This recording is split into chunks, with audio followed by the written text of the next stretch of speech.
Well, it sounds like maybe the storms of last week have continued into this week. So be praying for us. I think the storms that Kurt has talked about last week are upon us now. So last week, Kurt led us out onto a storm-tossed sea where Jesus stilled the wind and the waves and left the disciples trembling at the cliffhanger of a verse.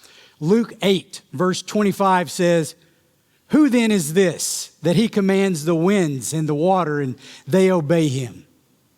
The disciples couldn't answer that question. But this morning, the same Jesus who proved himself Lord over the storms outside of us steps onto the far shore of the Sea of Galilee. And we will witness that he is also the Lord over the storms that dwell within us. Here in verses 26 through 39, Luke will answer the question, "Who then is this?" by telling us in 4 different ways, this is who he is. And here's why knowing who Jesus is matters to us today. Every one of us in this room have been defined by something. At some point in your life, you've been defined by a label, a reputation, a failure, or a role. And maybe that label never quite came off. Maybe that reputation has followed you from one season into another, earned or not. Maybe a one-time failure has started to feel like your whole identity. Somebody or something has told you who you are, and some part of you has believed it. The man we're going to meet this morning in Luke chapter 8 had been completely defined by his condition. He had no name. His community decided who he was. He was a problem to be chained, a danger to himself and to society, a person to be written off. Something else had told him who he was. And I want you to know that rightly understanding who Jesus is and submitting to his authority is the key to discovering your true identity. Jesus will give a new identity to this nameless man, and he can do the same for you. So this morning, Luke is going to help us answer 2 questions.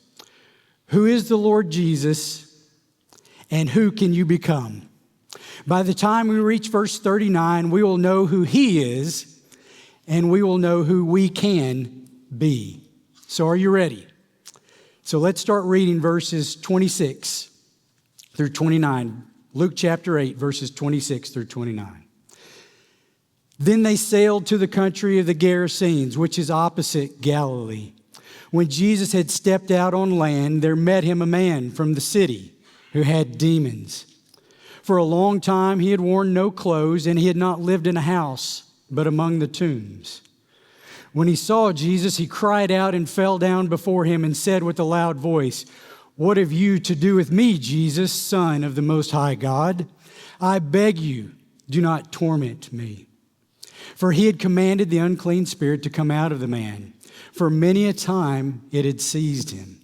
He was kept under guard and bound with chains and shackles, but he would break the bonds and be driven by the demon into the desert. Up until this point, Jesus' public ministry, going back into Luke chapter 4, has taken place in Jewish territory. However, when Jesus and his disciples cross the Sea of Galilee into the region of the Gerasenes, they move into Gentile territory. This is not incidental. This movement is a missionary announcement. Jesus is moving his ministry geographically towards the nations, and first century readers would have recognized this immediately. And stepping onto this Gentile soil, the first face that Jesus encounters is the most broken face in the region. It's a demon-possessed man who lives in a graveyard.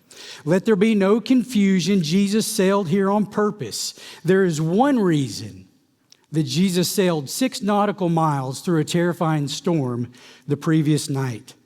And that reason was to seek and to save this one disaster of a man. Jesus will preach no sermons during this encounter. He will gather no crowds. But he does answer the question, who then is this? This is Jesus, the God-man who comes for the one. And this first answer comes not so much in words, but in a direction. Jesus has deliberately stepped onto the shore because of who he is. So let's spend just a few minutes better understanding just who is this one that the God-man is coming for. Luke describes the man's condition to us, giving us 12 specific details, each detail helping us paint a portrait of this man. Each detail is adding a brushstroke representing the loss of something human in his life. And each of these 12 losses can be further arranged into 4 categories, all stripping away something from this man's humanity and adding to his bondage and his destruction. Here's something very important that I want you to know up front. Jesus will restore every loss that is displayed in this man's life. Each of these 12 losses can be further arranged into 4 categories, all stripping something away from his humanity and adding to his bondage and destruction. Okay. We're going to witness this man's transformation, seeing him both before and after. So let's examine this man's condition before and what the good Dr. Luke tells us. So first, we observe the man has no name. Luke never gives him one. Go through the entire passage, the encounter, the exorcism, the restoration, the commission. He is simply a man from the city. That's the best we get. So it's ironic that the demons have a name, Legion. But this man has nothing. He has been reduced below the level of the demonic forces possessing him. Kent Hughes, in his Luke commentary, paints this nameless man in his condition quite starkly when he says, in his lucid moments, this man surely realized how repulsive, unloved, and unwelcome he was. A name is the most basic unit of personhood. It is how communities hold their members. It's how families claim their children, how someone knows they matter. The man who has no name has been released from the web of belonging. Sometimes you want to go where everybody knows your name, and he has no such place. So here's the first thing you need to know about the God-man who comes for the one. You do not need a name to be sought. You only need to be lost.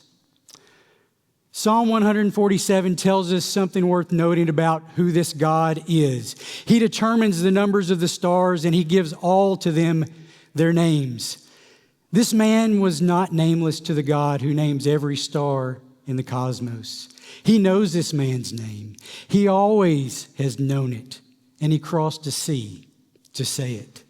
I know there are people in this room who might feel nameless right now. You might think that you're invisible, but you are seen. You might relate with this nameless fellow, but know there's a God-man who knows your name. Next, Luke introduces him as a man from the city, past tense. Once he was from somewhere.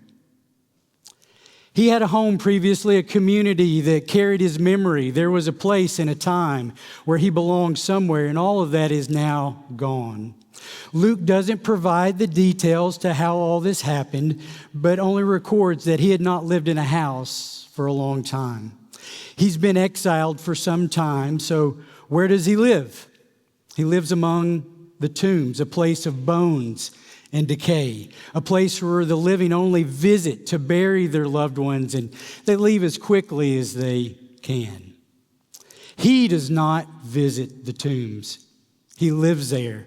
He's surrounded by unclean tombs, surrounded by unclean animals in an unclean land. Notice the movement of his condition. He's moved from city to the wilderness. He's moved from house to caves. He's moved from among the living to among the dead. Each description moves this nameless man farther away from life and more closely to death. The man who once belonged somewhere now belongs nowhere, and he lives among nothing.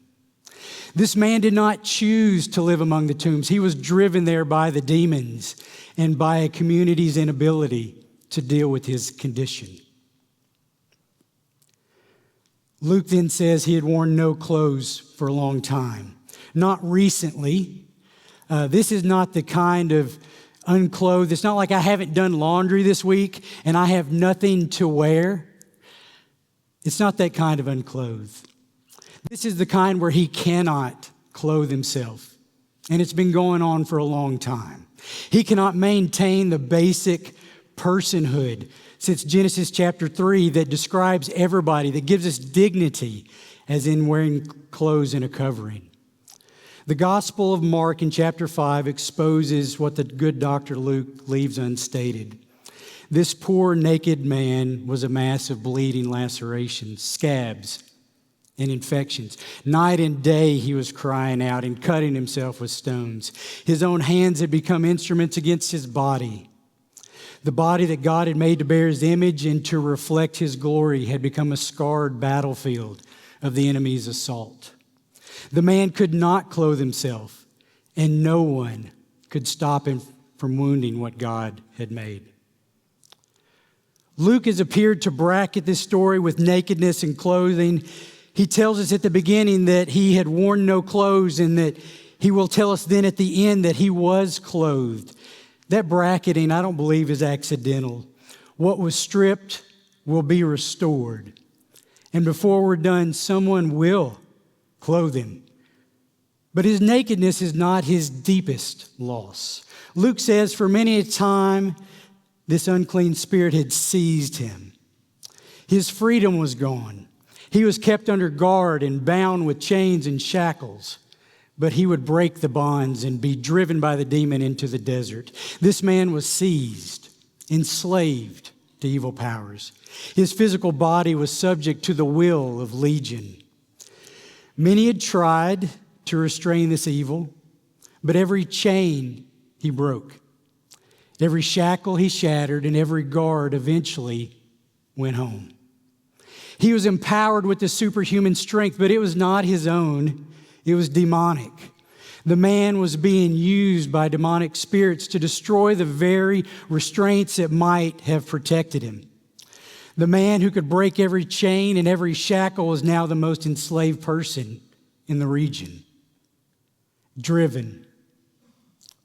He was driven into the desert, not wandering, not choosing, not deciding where he would go, but driven. His human will was gone. The evil spirits controlled his movement entirely. He went where Legion sent him. This is what the image of God looks like after it has been systematically assaulted and dismantled, not by accident, not the result of poor life choices or circumstances, but by intelligent, malicious, and powerful spiritual forces whose entire bent is to distort and destroy the image of God in man. You might ask why. Why would evil spirits seize and destroy this man? Well, it's because Satan and his forces hate God. They will attack him any way they can, and since they cannot touch God directly, they seize what he made in his image. This man's condition is not the result of casual lostness. This is a catastrophic lostness. He is the portrait of a most extreme condition. Not every type of spiritual bondage looks like this, but characteristics of spiritual bondage may look similar. Loss of dignity, social isolation, demonic control of speech and will, slavery to something you cannot break, or being driven to places that you never intended to be. This man's portrait is one of exile, movement away from his community, movement away from God. That is until Jesus pulled up in his boat onto that gravel shore. Jesus did not go into the city. He doesn't end up inside a house. Jesus goes to the shore where the tombs are. There was no rerouting of his GPS. He had arrived at his destination. The Son of Man who came to seek and save the lost has arrived at the exact location of the most lost person of the region. And before this encounter is over, the man who was expelled from his city will be sent back to his home. We might see the search for one wretched man as disproportionate to any of his deserving to be sought out. But this is the kind of seeking that is proportionate to the compassion of the God-man, the one who comes for the one. The reversal of exile is beginning. Jesus hasn't given up. This man's former community had tried their best. They tried guards, chains, shackles. The townspeople did not abandon him without any effort, but all their effort had failed completely. You can picture his friends and family and the local authorities and possibly some of the local exorcists trying everything they had. And eventually every one of them gave up. He was not hated or rejected, at least not with cruelty, but instead with a quiet, defeated resignation. The people had run out of options, not because they stopped caring, but because their view of the situation was limited to what human eyes could see and what human hands could accomplish. And over time, he was just simply written off by everyone. But Jesus does not write off people. This is who he is. He is the God-man who comes for the one whom everyone else has written off. Luke had been painting this picture, this portrait of the Savior for the past 8 chapters. Back in chapter 5, when the Pharisees challenged Jesus for eating with the tax collectors and sinners, he revealed who he was and what was his mission. He said, "Those who are well have no need of a physician, but those who are sick." And as the beloved physician, Luke knows what it means to walk toward a patient whom others have given up on. He knows what it costs to make house calls when everyone else has given up. And this demonic was the sickest patient in the region. And by every human prognosis, he was untreatable. He was incurable. And that is precisely why Jesus makes this house call. He had no family to intercede for him, no friends to carry him to Jesus on a mat, as they did for the paralytic in Luke 5. This man had no status. He had no beauty or earthly value. He was on no one's list of ministry opportunities, except one. And that one was the compassionate Lord Jesus Christ, the God-man who comes for the one. This was not the Messiah that the disciples had expected. They expected a Messiah who would gather the strong and the worthy and establish an earthly kingdom. But this is the God-man who crosses storm-tossed seas in the dark to reach one nameless man in a Gentile graveyard. This is not the God that most people expect. Most people, if they believe in God at all, they expect a God who's far off and who demands his followers to travel on an exhaustive journey of human works or mental introspection. But here God sails toward the unrepentant and toward the unreachable and toward those who appear to be the most lost. This is who he is.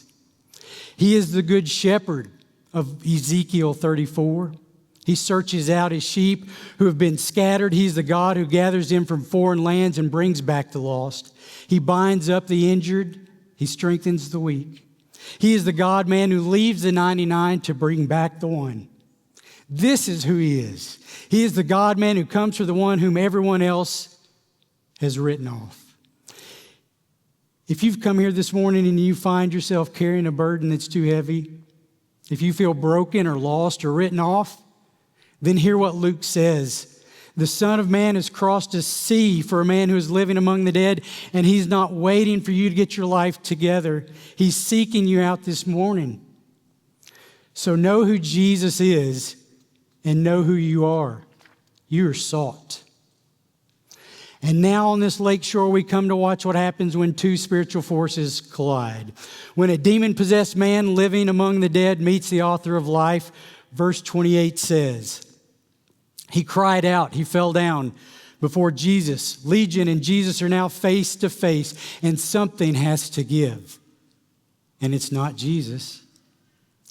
Which gives us our second answer to who Jesus is. He is the Lord of the cosmos with authority over all. The man full of evil spirits falls down before Jesus, not in worship, but in recognition of the great authority that had now stepped into his territory. What have you to do with me, Jesus, Son of the Most High God? I beg you, do not torment me. They address Jesus as Son of the Most High God. The demons know who this is.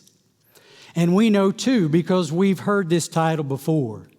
If you turn back to Luke 1:32, when Gabriel told Mary of her son, he will be great and he will be called the Son of the Most High. Heaven has announced this title before and now hell confirms it. Luke is building his case. Verse 30. Jesus asked him, "What is your name?" And he said, "Legion," for many demons had entered him. And they begged him not to command them to depart into the abyss. Now a large herd of pigs was feeding on the hillside, and they begged him to let them enter these. So he gave them permission. Then the demons came out of the man and entered the pigs, and the herd rushed down the steep bank into the lake and drowned. "What is your name?" Jesus asked. Darrell Bach, a commentator, notes that this is not an attempt to gain control through naming. Jesus has already demonstrated previously that he needs no such mechanism. He has shown his power and authority over demons in other passages in Luke with no naming at all. This question is something different. It's a sovereign act of personal engagement. Jesus is speaking into this man's chaos, not around it, not above it, but directly into it. And after this, the answer comes back chilling. Legion. The cosmic energy or the cosmic enemy is an entire assembly of evil spirits against the one Son of God. But notice who's doing all the begging. It's not Jesus. It's Legion. 3 times in the span of 3 verses, the demons whom had terrified a region, broken every chain, shattered every shackle, are now the ones begging. They beg not to be tormented. They beg not to be sent out of the region. They beg to enter the pigs. The demons who have been oppressing the region were now on their knees. So this is who Jesus is. He's the Lord of the cosmos, King over all creation, ruler in heaven and on earth and under the earth. Jesus, Son of the Most High, is the one with authority over all creation. If we look in Matthew chapter 12, Jesus himself has given us an interpretive key for this moment. He said, "How can someone enter a strong man's house and plunder his goods unless he first binds the strong man? Then indeed he may plunder his house. The strong man is Satan, his goods are his captives, the people held in his grip. And before anyone can be freed, before a single chain falls, before a single howl stops, the strong man must first be bound." So does Jesus have authority over evil spirits and demonic powers and authorities of this world and beyond? Clearly, the answer is yes. Benjamin Glad's commentary on Luke confirms what this narrative has been building toward, what he calls the great reversal. He says at Jesus' temptation in the wilderness, Jesus defeats the devil, who in the temptation parodies the Ancient of Days in Daniel 7. And thus Jesus begins his ascent as the Son of Man, to whom all authority belongs. Every subsequent exorcism in Luke is the exercise of that all-encompassing authority. Jesus is not discovering his power in these moments. He's displaying the authority that he already possesses. He is the Son of Man of Daniel 7, the one whom dominion and glory and a kingdom have been given, that all peoples, nations, and languages should serve him. And the demons know this, so they appeal to Jesus' authority to be sent into the abyss. Luke's term for the place of confinement for hostile spirits and their final destination. They know their doom is sealed because the Son of the Most High is standing in front of them, holding the keys to their judgment. Some people may not believe in hell, but the demons certainly do. And they tremble at the one who has authority over all creation, past, present, and future. This encounter is a cosmic sneak preview. And here we see a prisoner of the great spiritual war being taken back by his rightful king. Christ is releasing God's people from spiritual exile. In verse 32, the demons begged to enter the pigs, so he gave them permission. That's it. No struggle, no negotiation, no extended confrontation, no incantations. This seems rather anticlimactic, doesn't it? And yet that's how powerful it is.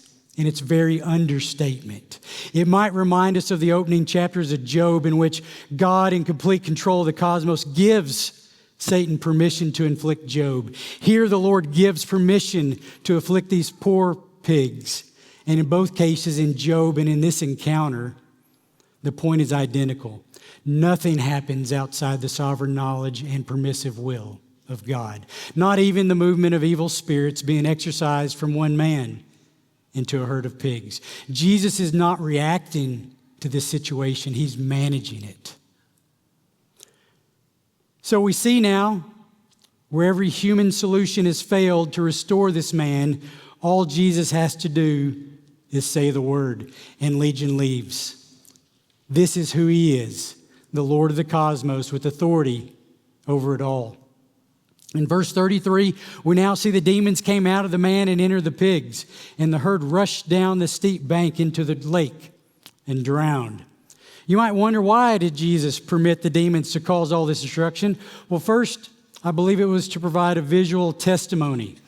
Again, Kent Hughes comments, the dramatic end of the swine gave powerful visual testimony to the ex-demoniac and proof that he had been delivered. For the rest of his life, he would tell about this. It would never be forgotten. For perhaps a man who had been tormented so long may have doubted his own perception of reality and believed that nothing would ever change. But seeing this large herd of pigs running down into the sea was irrefutable. Whatever else he would doubt in the years ahead, he would never doubt that something had left him that morning on the hillside. He had evidence that he could carry for the rest of his life. Second, the visual destruction highlights the judgment enacted upon the demons. The irony is the demons prefer the pigs to the abyss, but when the pigs rush into the lake, it becomes their abyss. They sought the pigs to escape confinement, but they found the sea, the same sea that had nearly swallowed up the disciples the night before, now opens its depths to receive this army of unclean spirits. Third, we should recognize there's a theological lesson to be learned, and that is spiritual warfare is costly. Something has died. An entire herd of swine died so that one man could go free. This pattern is significant. Every genuine act of deliverance costs something. Purging evil comes with a price. And on a Friday outside Jerusalem, the cost of purging evil from all creation will be paid in a single death, not with the blood of bulls and goats, but with the blood of the only begotten Son, willfully given. John tells us this: the reason the Son of God appeared was to destroy the works of the devil. The incarnation was for this purpose. The Son of God did not merely visit the world, he entered this world in order to visibly display his authority over all powers that hold human beings in bondage. Everything that drives us into the desert, that strips us of our name and place and dignity and will. The writer of Hebrews tells us how the Son of Man, the Son of the Most High God, destroyed the works of the devil. He says it like this. Hebrews 2, verses 14 and 15. Since therefore the children share in flesh and blood, he, Jesus, himself likewise partook of the same things, that through death he might destroy the one who has the power of death, that is the devil, and deliver all those through fear of death were subject to lifelong slavery. Jesus took on flesh so that he might die. And through that death, the evil powers who had driven mankind into the fear of death in order to enslave them are rendered inoperative. The pigs charging over the cliff are visible, violent, and unforgettable, an example of the cost of overcoming evil. Something dies in order that something can live. The cost is real, and the victory is total. Ultimately, Christ pays the price for our just judgment, and in doing so, he defeats the evil one. Jesus, the promised offspring of Eve, came to crush the serpent's head. So in his earthly ministry with exorcisms like this, Jesus has placed his foot on that head. And at the cross, he crushes it. So the herd is gone. The hillside is now silent. The region is now quiet, and the man once captive to the evil rulers and powers is now standing there, restored, in front of Jesus. In his desperate condition, he was sought by the man of God, and now he is saved by the Lord of the cosmos. Jesus' authority and power in one command. A large herd of pigs, gone.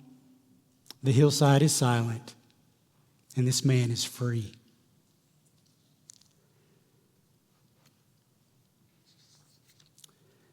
Now, before we see two different reactions, I want you to think about who else may have witnessed Jesus' power over the evil spirits. There were two audiences present that morning.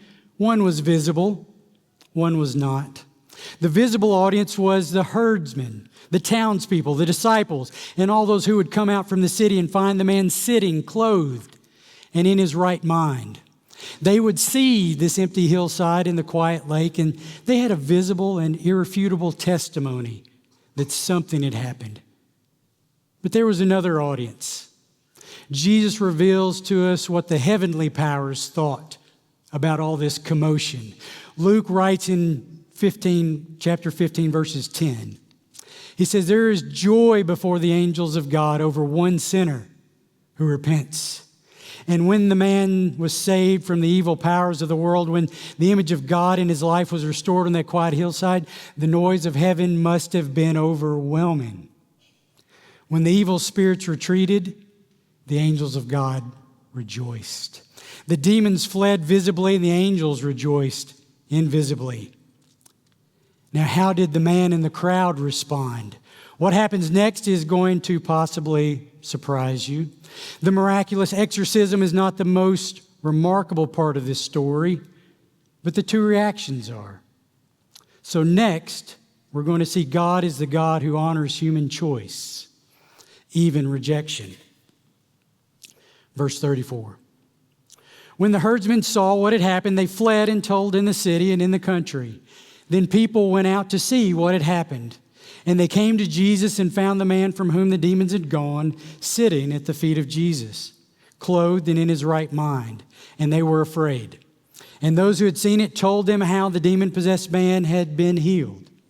Then all the people of the surrounding country, the Gerasenes, asked him to depart from them, for they were seized with great fear. So he got into the boat and returned. The herdsmen were witnesses to all that had happened. Their initial response was to flee. They ran away into the city and into the country, reporting all that the people, what they had seen. You won't believe it. Come and see for yourself. And the people gathered from all over. They came because when you hear a story like this, you don't stay at home. So what did they see? They found the demon-possessed man visibly restored. His condition was much different from before. He is no longer wandering. He is no longer driven by another's will. He is now sitting. And Luke says that he's sitting at the feet of Jesus. This is how Luke often describes the posture of Jesus' disciples sitting at his feet. The man has chosen the good portion. And it says the man is clothed. Someone has clothed him. What was once taken from the man, his dignity and clothing, has been restored. He is now in his right mind. This is no natural occurrence. Even if the local exorcist had been able to cast out his demons, even if the local clothing ministry had given this guy some new clothes, even if his friends were to convince him to attend local psychotherapy classes or to take his psych meds, there's no earthly power that could have restored his soul and healed his sinful heart. And that's why anyone in his right mind will end up at the feet of Jesus. Only Jesus can save you. And that's why we can understand verse 36 when it says that he had been healed. This man had been set free from the spiritual chains and shackles, from the legion of demonic spirits that had destroyed his life. Every detail of his spiritual enslavement has now been restored by Jesus. Perhaps you relate to the guy at the first of the story. You've given up on everything, on ever being freed from your sin. You've given up from being released from bondage and to the powers of this world. And you have some areas in your life where you seem to be gifted and strong, but the reality is you're under chains and shackles. You're enslaved by the elementary principles of this world. Perhaps you've been hopelessly wandering. You feel isolated or driven away. You believe that you are beyond the reach of God's compassion.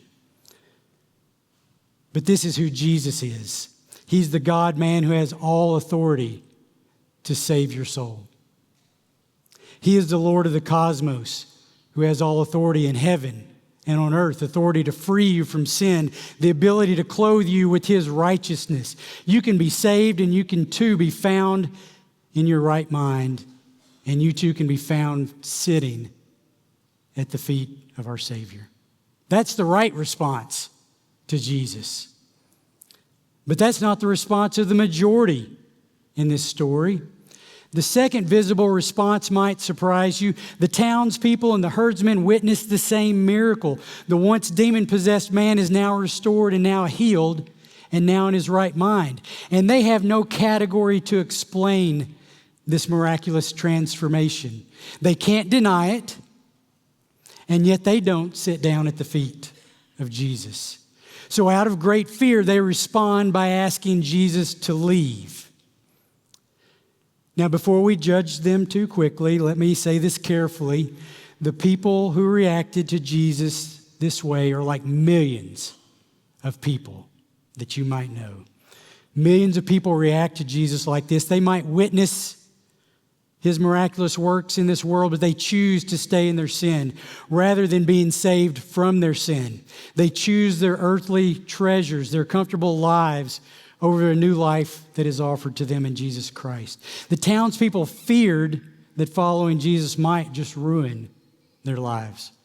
The townspeople and other from the region who came out to see what Jesus had done are not evil people. They didn't hate Jesus. They were just overcome with great fear, possibly from the threat of economic loss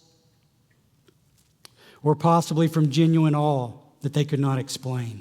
Either way, this is the town that asked God to leave. They're not the first to do so, nor will they be the last. Friends, this authority to be set free from sin is available to you. You can be healed and restored. You can be forgiven, or you can ask Jesus to leave you alone. What's your response to Him this morning? Then comes one of the most sobering lines in this entire scene. So He, Jesus, got into the boat and He left. Jesus honors their request. This is who He is. He's the God who honors human choice, even rejection. We understand that wide is the path that leads unto destruction, so anyone who rejects Jesus should contemplate why you're refusing to respond. We see in this passage that fear and unbelief are common responses that cause one to flee from an encounter with God. Opportunities to draw near to God often produce distance. When you witness others being radically changed by Jesus, does that frighten you? Do you want Jesus to go away? It's not a rhetorical question. It's a real one. When Jesus arrives on your shore and interrupts your life, do you want Him to leave? Is your response like that of the townspeople? Is the cost of letting Jesus hang out in your life more than you're willing to pay? Are there parts of your life you wish Jesus would leave undisturbed? Then know this. This is who He is. He's the God who honors that human choice, even when that choice is to send Him away. So Jesus got into the boat and He left. That should terrify you. The townspeople watched Him leave. There may have been a moment when some realized just what they had done, but Luke doesn't tell us. And Jesus leaves the Gerasenes almost as quickly as he arrived. But there is one more brushstroke to apply to the portrait this morning. There is one more answer to who this is. He is the God of missions, who turns every rejection into gospel advance. Verse 38. The man from whom the demons had gone begged that he might be with him. But Jesus sent him away, saying, return to your home and declare how much God has done for you. And he went away, proclaiming throughout the whole city how much Jesus had done for him. Before Jesus pushes off from the shore, one more thing happens. Jesus interacts with this demoniac turned disciple, a guy made whole and with new affections for Jesus. He is now the one who desires to be with Jesus. The man's loving response stands in contrast to the people's fearful response, thus ending this account on a positive note. Verse 38 says the restored man begs to go with Jesus, and Jesus says, why, sure, come on along. No, he says, no, you can't come with me. He tells the guy no, because this no is not a rejection, it's a redirection. Jesus now transforms this maniac into a missionary, commissioning him to seek and to save the very ones who ask Jesus to leave. Understand that sometimes following Jesus doesn't look like you expect it to look. God's ways are not our ways. Some followers of Jesus are commissioned to leave their home, while others are commissioned to return to their home. And wherever you find yourself on the path of following Jesus, understand that all disciples are sent to go and declare God's good works. There is no Christianity that remains private nor silent, even though not all believers are to serve Jesus in the exact same way. So Christ may tell you no, but he will always say, go. He is unwilling to leave the townspeople lost in their great fear and without a witness. The God-man who comes for the one now seeks to send the one back to the many. Jesus' compassion is both deep and wide. He's calling all who are burdened and heavy laden to come to him. Thomas Goodwin says it like this: they, the lost, cannot desire his coming so much as he desires their coming. Christ desires that you come to him. So this nameless man, first sought by Christ, then saved by Christ, now becomes the first apostle sent by Christ to the Gentiles. The ex-demoniac was sent back to his home. He was not sent to foreign lands, but back to a place that he knew, where he was known, to a place that knew him before Legion, and to a place who knew him with Legion, and the ones who will witness his life after being transformed by Jesus. Suddenly, his home is his mission field. The man is sent to be God's herald, and his message is how much God had done for him. Jesus doesn't command him to grow the church, but to simply go and spread the word. And Luke says that the man went away proclaiming throughout the whole city how much Jesus had done for him. Don't overlook what Luke does here with the substitution of words. Luke just replaced what God had done with what Jesus had done. That is significant and is equating Jesus with the Lord God, because he is. So Jesus sought out the one, he saved the man from his oppressed condition, and then sent him back home to proclaim God's good works. This is the gospel message in a nutshell. Our life as disciples of Christ is summed up in this passage. Who Christ is and what he's done for us should motivate us to love God and to love others. We are to be seeking out the lost, offering salvation to the spiritually oppressed, and sending disciples into foreign lands or into local neighborhoods to testify of him. Jesus is not always calling people out of the world to work in the church, but he's always calling people out of his church to go and work in his world. So this is the God of missions, who turns every departure into ascending, every rejection into a gospel advance, and every transformed life into a testimony. Jesus may have left the region, but he left it transformed. And Jesus leaves a witness, one Gentile ex-demoniac whom he sent back to his home to proclaim the good news of the works of God. This God continues to commission transformed sinners. If you've been sought out, if you've been saved, then know this also, that you are sent to go and to tell that all that God has done for you. So who is the one person in your home, in your life, who needs to hear what God has done for you? Who will you tell of Jesus and his mighty works? So let me help you by giving you just two simple applications.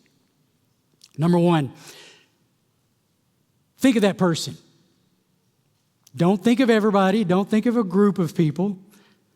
One person. You have that name in your mind. Maybe a neighbor, maybe a friend, coworker. Someone you know needs to be released from the bondage and freed from sin and clothed in righteousness by Jesus. Listen, I'm not asking you to talk with strangers. You know somebody who needs Christ. You've probably been praying for them. That person is your home to return to. Number two, tell your story. You don't need a seminary degree or any special training before you return home to tell of what Jesus has done for you. The demoniac had been changed and commissioned, and that is enough. Have you been changed? Have you been saved? Then you are equipped and commissioned to go. Go and tell the story of how God has healed you, not someday, but this week. This week, reach out and have a conversation that starts with this question. Can I tell you something that happened to me? The disciples ask it from a storm-tossed boat. Who then is this? Luke has been answering that question since the moment the boat scraped the gravel on the far shore. This is who Jesus is. He is the God-man who comes for the one. He is the Lord of the cosmos who has all authority. He is the God who honors human choice. And he is the God who is the God of missions, the one who turns rejection into gospel advance. And this is who you are, or who you can be. You're being sought out by the God-man who comes for the one. Many of you have been saved. You've been restored. You've already been healed. But if you're still alone and isolated, still under chains and shackles today, then I offer you the opportunity this morning to be set free. Christ is standing on your shore today. There's going to be a couple of pastors this morning, as is our custom, over here in room 120. If you need help being healed and released from your bondage this morning, come and talk with someone. Don't leave unchanged. And if you've been saved, if Christ has done something for you in your life that you cannot explain away, then you're being sent. Sent not with a platform, not with any credentials, but being sent with a story and being sent with one direction to go home. Return to your home and declare how much God has done for you. And he went away proclaiming throughout the whole city how much Jesus had done for him.